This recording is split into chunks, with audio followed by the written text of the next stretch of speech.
Mtazamaji, hebu fikiri hili. Madarasa mawili yanayosomeshwa kwa wakati mmoja.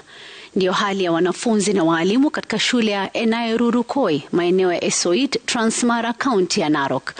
Na si hayo tu, shule hii ya msingi pia imekosa hata mahitaji ya kimsingi ya kuendesha shule na mazingira mabovu kwa walimu na wanafunzi. Crispin Otieno anatuarifu zaidi kuhusu shule hii ambayo ina uhaba wa madarasa kufanikisha masomo ya zaidi ya wanafunzi 150.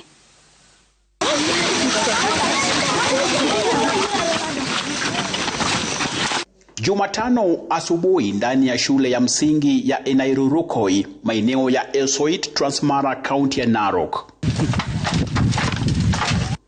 Hapa wanafunzi wanaharakisha kuingia madarasani kwa wakati.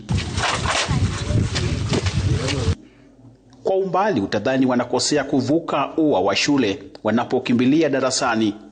Ila si kweli. Hapa ni lango kuu, wakiita kama gate A ya wageni kuingia ndani ya shule yao. Wanasema lango hili kuu limesalia hivi kuzuia wanyama pori ambao hutoka katika misitu na mito inayozingira sehemu hii. Shule hii kwa umbali inaonekana ikiwa na madarasa ya kisasa. Usichokijua ni kwamba changamoto wanazopitia ni tele. Hapa kati ya madarasa 11 kwa pamoja na maabara yanayohitajika, shule hii imelazimika kugawa madarasa mara mbili. Yaani gredi ya kwanza na ya pili hufundishwa kwa pamoja. Hebu tazama darasa hili lilivyogawanywa na paa.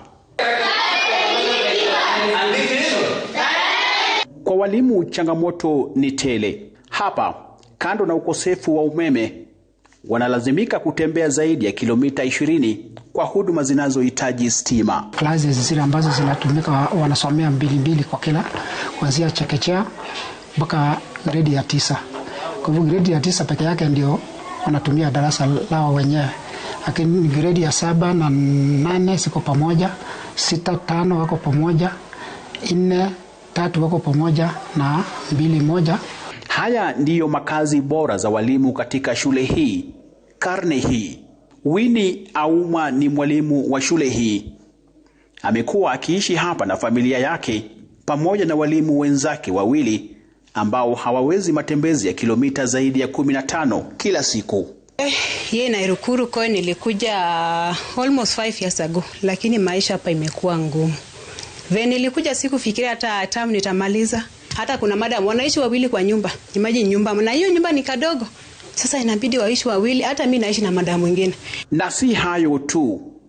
Kwa baadhi ya wazazi, kila siku wanalazimika kusindikiza wanao, hususan kuvuka daraja moja hatari, angalau kuwafikisha wanao kukata kiu ya masomo yao, licha ya mazingira hayo mabovu.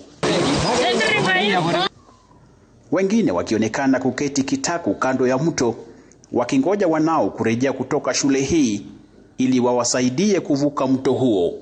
Tumeweka daraja ya miti, hii mvua imebomoa hiyo daraja, imefunja. Sasa hata watoto kupita ni Mungu tu anasaidia watoto wafike shule. Tulipoondoka, tuliwaacha na matumaini.